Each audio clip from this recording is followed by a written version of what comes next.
Okay, welcome back to the shop. Today's episode is going to be just a little bit different. This is our 100th episode. I know I said it was going to happen on Halloween. Client work got crazy. Life in general got crazy. Had a lot of softball going on. So, we're about a week and a half delayed. My apologies. But, I'm still going to take in a shop tour. Going to talk about my glove collection. And we're going to do that ghost story. So, true ghost story. True haunting. So, stick around to the very end. So, here's where we started. In the garage. Remember, it was hot down here. At some point, made the decision to move everything upstairs into the guest house / apartment, and it's air conditioned and cool, and we can work 24/7. It's nice and cool up there. So, anyways, let's go up there. Let's take a look and stick around to the end. We'll talk about this ghost story that happened to me. True story, paranormal haunting, good stuff.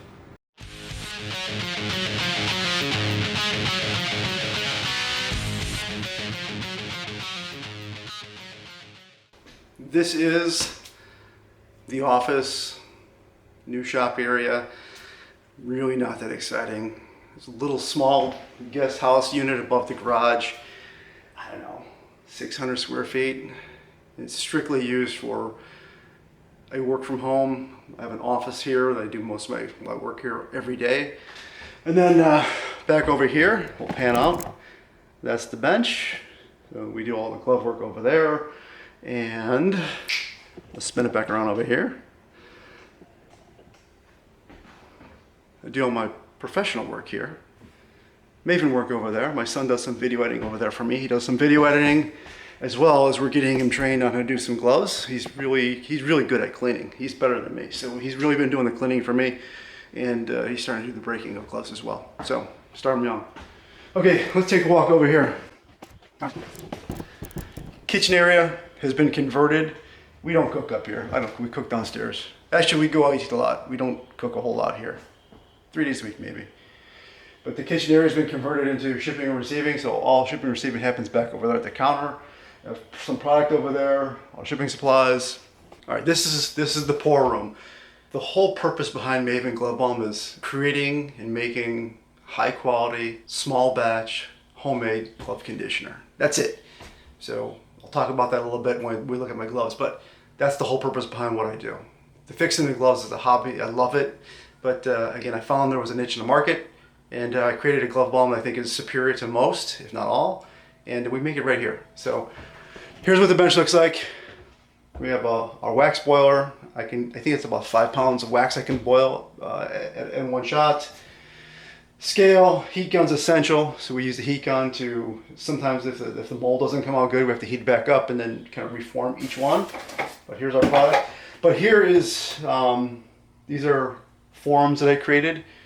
There's 8 of them, and they hold 18 units each. So that's 144 units. With the wax and the forms, I'm able to produce about 144 units per hour right here in-house, just north of Tampa. We don't outsource this stuff. This doesn't go overseas. I could probably save a whole lot of money if I bought the stuff in bulk and had it produced overseas and shipped back to me. I could probably make it for pennies on the dollar, but again, it kind of defeats the purpose what I'm at. I want to create high quality glove conditioner in small batches. Kind of like a microbrewery guy, right? Eventually, maybe we'll get a shop and do larger scale in a facility, but today, I think we're doing just fine right here. All right, let's get to the gloves. I will say someone did point out the guitar collection right there. I do got a guitar collection. I have been practicing. I tell people I've been practicing for about 42 years. I still suck. My guitar skills have ended at about 1986 and they haven't evolved. So if you want to hear some pretty awesome power chords, let me know. I can help you out. You've seen the garage. We came upstairs. We've seen the office area. You've seen the shipping and receiving area. You've seen the pour room. Seen the guitars. Now we're gonna look at my glove collection. Again, a lot of DMs like, hey, well, let me see your glove collection. Let me just preface this, not that exciting. I don't have a lot of good gloves. First, frog skin. Did a video on this one. I like it. I think it's just a little bit narrow in the pocket. Still not fully broken in, but overall, pretty decent glove. First basements. This is a Wilson A730. I've had this thing, 13, 14 years now. And in that time, I've only replaced one broken lace. So that's not too bad. I think this was a Dick's Special or Sports Authority at the time. Pretty decent works. Well broken in, Echo leather. My Mike and Player series, again, decent glove. Does the job when I play first base. I really like it. I would say that, again, this is the Player series. It's not as good as the Pro series. So once Mike comes out with the Pro series, I'm going to pick one up. You know I'm a big fan of the Pro series gloves. Absolutely love those things. I get a lot of those in for service, probably because I promote them so much. And yeah, the Mike and Pro series are just fantastic gloves for the money. Again, if you're looking for an off-the-shelf glove, you should go to the store or go online, order it, get it within a day or two, pick one up. If you got time to order one and wait, there's plenty of options out there. So, all right, Old Trapeze. This is a silverback. I restrung this one for a senior tournament that I was playing in back in October 5th or 6th, I think it was. Our uniforms were black and pink, and I put pink lace on here. I didn't use it, so when I looked at who's on our team, we had some real studs on that team, and I decided that I didn't want to drop any balls with a brand new glove, so we didn't use it. So, gonna be sitting here for another couple of years. Okay, so this is kind of like my gamer. So I use this one in that tournament. I use this one a lot. This is a Rico. It's got, you know what? When I ordered it, it had all black lace in it. I swapped it out to red lace, and then just recently, I went to a black with a red edge. I got this at Flat Bill. The only ones who had the black with red. So shout out to them for having good lace. Good quality lace. Yeah, it came out pretty good. Works good. Love the glove. You know, this is right now, this is my go-to gamer. It's fully broken in. I played first base with it last night actually because I didn't have my first baseman's glove. And it worked out pretty good. So, Rico, 13-inch. All right, we're talking about custom gloves. Here is my 44. The 44 that I have. Had this one done. Again, 13-inch. Love the H-Web. Really nice broken in. I would say comparatively to the Rico, this one's a little bit heavier. And but overall, nice glove. Again, I'm not really creative with the color patterns, as you see. You know, this is, I call this one the shop glove. This is just a glove that I bought for a video demo on how to buy a glove, pick a glove at Dick's and break it in yourself. So again, nothing fancy. This is a Gold Glove Elite Dick's Special 12 3/4. I think it's like right around $100 with a coupon. Never use it in the game, probably never will. It's too small for me. But again, I was kind of doing a demo how to select a glove and how to break it in. Don't get me wrong, 12 3/4 is probably good for the normal guy. I can't see. I'm old, I need any handicap I can, so 13 and a half. Actually, I had a 15-inch Mike and Pro Series in 2 days ago, and I'm contemplating gonna get one of those because that thing was so big, you can't miss anything with that. So that's a customer glove. It needs to be picked up. I just haven't boxed it up yet, so it's just gonna sit there. All right, next, A2000, 13-inch SP13. Right here, this is the real deal. If you're looking to spend some money and you're looking for a glove that'll do the job, can't go wrong with A2000. I'm not a fan of the colorway. You know, in fact, one of the guys, we had BP a couple weeks ago, I brought it out there. I don't think I've ever used it in a game. Maybe 3 months old, but it's broken in. It feels really good, it works great. One of the guys was giving me crap on the colorway, you know, and I joked around, oh, it's a Spider-Man series glove, and it's a fantastic glove. Super heavy, lots of padding in the heel. So if you're a padding guy, you want padding, right here. Get yourself an A2000 SP13. I've had a couple of them, actually had 2 in this week for service, identical to this, but different colorways. The newer one with the super skin, and it was the tan and light blue and pink one. So same cut, same model, just different colorway. Yeah, same thing, lots of padding in the heel. Once you break these things in, they're fantastic, they're super tough, but overall, excellent glove, excellent glove. All right, this is my old school gamer. I've had this thing, I bought this brand new in 2013, and I've had it since. I've had a couple sets of laces. Again, I just put brand new laces on here. So this is the blue with the red color on the edge. Just like factory, you can see this thing has seen better days. I think the big mistake here is I ordered they call this silver. Mizuno calls it silver. It's almost like a white, and it didn't hold the test of time. But I will tell you, when I bought this, and first off, this glove's still freaking fantastic. I love this thing. I have nicer gloves, but again, there's sentimental value to this one. I left it at the park about a year ago, and I had nightmares. And I'm glad someone picked it up for me. And I knew they had it, but I was still having nightmares that I lost the glove. Horrible feeling. This one really has a good story behind it because, when I bought this thing, this was, I don't know, 2013, so 9-10 years ago, I think it was about now. I was just following the herd like everyone else. Over-the-counter stuff that comes in a toothpaste tube and you squeeze it on there, and I'm sure it's good quality stuff, but it's just not for me. And if for whatever reason it leaves the stuff that I was using on this glove would just make the glove sticky and tacky, and it would pick up all kinds of dirt, and it left some stains in the pocket, which I'm not really happy with. And then it was about that time I said, you know what, I'm gonna go full in on making my own glove conditioner. So Mizuno, this is a MVP, GMVP, 13-inch. This has been my gamer for years. I would say if there's a game count on this one, it's probably close to 500 games. Good glove. We started in the garage. We've seen the shop. We've seen the guitars. We've seen the gloves. Now it's time for the ghost story that involves this flag. True story. Paranormal activities, haunting, touching, smells, all that kind of crazy stuff. Let's go. 2018. I was kind of into buying houses and fixing them. I did a couple in that time frame. Found a property not too far from where I was living in Downers Grove, Illinois. Here's a picture of the house. Three bedroom, tri-level, built in 1969. It was on a pretty big lot. I wanted the lot because we're gonna put a pool and all kinds of stuff. It had a big shop in it. I think the garage area, the shop area was 36 by 24, three and a half car, massive 3.5 car garage. I do some woodworking. I work on cars, so it was gonna be awesome for me. Plus, again, the backyard was massive. We bought the house, and it needed to be, it was never remodeled since 1969. So we went in there and, we had a fresh look on everything, and we ripped everything out. We had ripped cabinets out, we ripped walls out. I did 90% of the work myself. My son was very young at the time, so he was kind of doing some labor work for me, but it was really a family thing. Here's some pictures of what we did.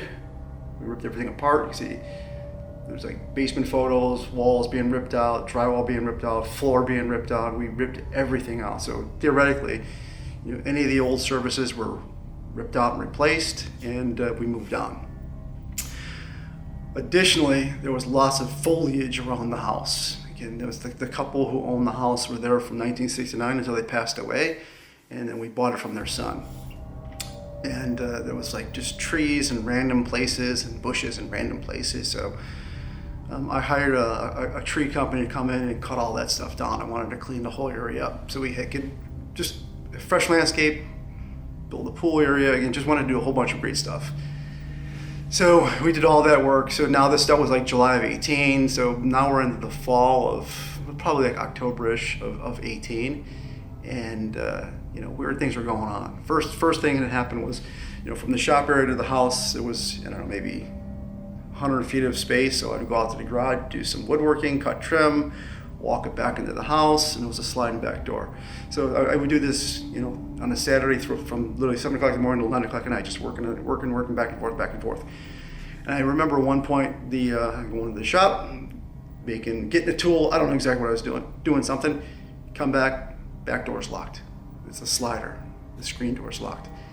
And I'm banging on the door, hey, let me in, and then my wife comes down and she's like, okay. I said, why'd you lock the door? So I didn't lock the door, I was upstairs. I said, my son, why'd you lock the door? He goes, I was playing video games, I didn't lock the door. So, okay. Didn't think much of it. Figured the latch got locked on its own, but that was the first encounter. A few days later, I'm talking to my neighbor who was to the north of me, and he was there since 69. He was in his 80s. I don't know if he's still there or not. I don't live there. And we had a conversation, just, hey, how's it going? And really getting to meet this guy, get to know him. He said to me, so just so you know, the people who own this house were probably the worst neighbors anyone could ever have. He says they were rude, they were ignorant, they would fight with each other in the driveway, belligerent, they would fight with neighbors. No one liked these people. They were horrible people, horrible neighbors, and just probably not people you want to be around. He also did share that the gentleman and the woman that owned the house, they really loved the house, They didn't take good care of it, and they loved their trees. And then particularly the one tree that I cut down. He said he was very fond of that tree and very, very proud of that tree. And that was the first tree I cut down. So I think that was the thing that really started things off on the wrong foot. I think I pissed off his ghost by cutting his tree down. Now, again, I'm not a ghost hunter, but I'm just telling you, this is my perspective on things. So I cut this big tree down to make room, because we're trying to build out a little bit in the backyard. Cut the tree down, and that's when things started going wrong. Let's fast forward a bit. Okay, so next piece is the attic story. So this is the next one. So I took some notes here, so I'm being pretty accurate. So again, tri-level. So there's a ground level. There's actually 4 floors: basement, ground level, 3 floors. Excuse me, 3 floors. There's a basement, a ground level, and upstairs. In the upstairs, there was a bathroom off the master. And then as I'm remodeling this thing, and here's a picture of what it looked like. Again, I ripped everything out. I noticed that there was a access door into the attic over the ground floor of the house. So I was like, okay, let's take this thing apart, take a look and see what's going on here. And then when I get to it, again, it was in the closet. The closet had a door and it had shelves. And then when I removed I removed the door, the trim, I took all the shelves out, I noticed there was the access panel. I thought, that's weird, why would it be there? But then it made sense. I go, it makes sense. That's how you get into the attic. But when I got to it, it was nailed shut. So the whole thing was nailed shut with penny nails just banged in there and then taped shut. So they put, I think it was actually painter's tape, which was kind of weird. But anyways, so I ripped all the tape off of it, and then I pulled the nails out and I opened the hatch. And I don't remember if there was a smell or anything like that, but I remember looking in there, I had a flashlight, and I'm kind of looking around making sure there's no critters up there.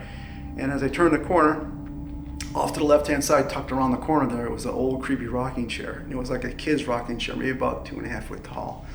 And there was some creepy kid toy on there. And I was like, I got chills at that point. I'm like, that's messed up. Something's not right here. So I called my wife and I said, hey, you're not gonna like this. And she said, what happened? I said, there's some creepy rocking chair up in this attic and I don't like what it's doing up here. So yeah, we made a decision to get it out of there immediately. And we took it out and we threw it in the garbage.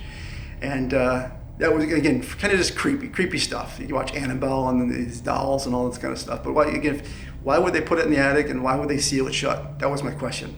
I mean, it took a lot of effort to nail this thing shut, and it was a kind of a pain in the neck to, again, pull the nails out and, pop open the hatch. So that's story number 1. So far we have the back door locked. We have the creepy attic. We're moving on. So now, again, we're still in the fall of 18. So, now we start hearing weird things at night, like noises, like what, I figured, maybe it's the house settling because I just did a bunch of remodeling. I ripped all the floors out, put all new bamboo floors in there, replaced drywall. I took out load-bearing walls and reinforced them. So again, I thought maybe something was settling because I hear creaks and cracks and just shuffling, which is weird noises. And then, this is about that time I started waking up in the morning with scratches on my body. Again, I'm like, okay, maybe by some chance I'm getting these scratches during the day when I'm working on this house. There was a lot of foliage there. I cut some trees down and stuff, like I said myself. I did some, I don't do big trees, but I did some lawn work, and I said maybe just by chance I'm getting these scratches. But the scratches continued for days, and days turned into a couple weeks. So now we're like almost like in the November-ish time frame.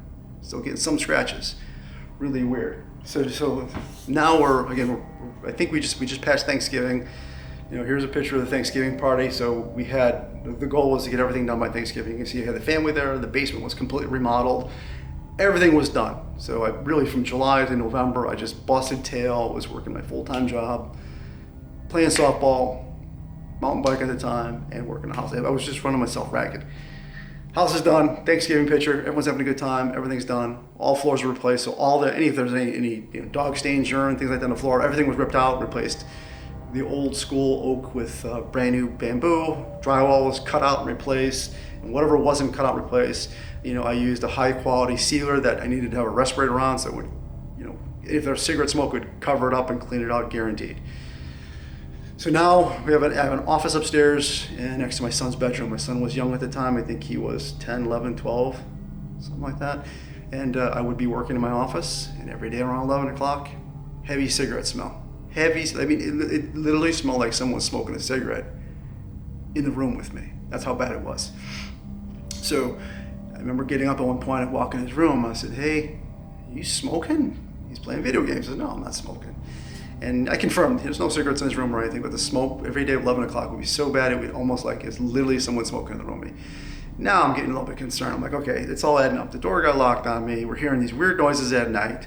You know, I'm getting scratches, in that creepy chair up in the attic for no reason. You know, the neighbor said, you know, this guy was fond of his foliage and his trees. I cut all that down. He loved his house. I cut his walls down, moved his walls, we completed an open floor. But so now things are starting to add up. So now I'm really starting to get concerned.